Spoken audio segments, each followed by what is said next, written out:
Trevor broke a bar magnet into 3 different pieces, A, B, and C. So which parts of the broken magnet would remain a magnet? Guys, to answer this question, right, I'm gonna go beyond the syllabus. I'm gonna teach you this thing on the atomic magnet. Okay, so this is something that is covered in upper secondary, but I thought I want to teach it to you now so that you understand what is happening. Okay, so it helps you to understand the concept, but you are not tested. Okay, so please take note, guys. If I have a bar magnet, right? If this is the N pole and this is the S pole, if you look inside the magnet, right, you can visualize, you can imagine that they are actually small, tiny, little magnets that make up the big magnet. Okay, and these tiny, small magnets, they look like this. Okay, like an arrow. They are called atomic magnets. So basically, what happens is that this atomic magnet, right, they are like individual tiny magnet. The arrow tip here, right, it represents north.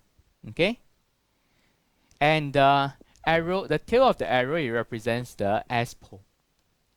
Okay, so a magnet has the N pole here and the S pole here because this is the tip. This is where all the arrows are pointing, and this is where all the tails are pointing. That's why it's the S pole. Okay, so guys, what happens, right, if you were to break the magnet? Okay, let me just show it to you. If you break the magnet this way, you can see that this piece of broken magnet still have the arrow pointing to the right side, okay, and the tail pointing to the left side. So this will still remain as a magnet with the N pole here and the S pole here. Okay, so if I were to break again, right, I break this part here, you can see that the center piece, right, still have the arrow pointing to the right. So the second piece, right, the right side is still the N pole and the left side will be the S pole. And if you look at the last piece at the back, right, okay, it becomes a very small piece, but on the right side, can you see this where the arrow is pointing? So it has to be the N pole and the back is the S pole. Okay guys, if you understand this, I think we can look at the question. Okay, so these 3 magnets, right, if you break them into 3 different pieces, right, they will still be a magnet because the atomic magnets are still pointing in the same direction.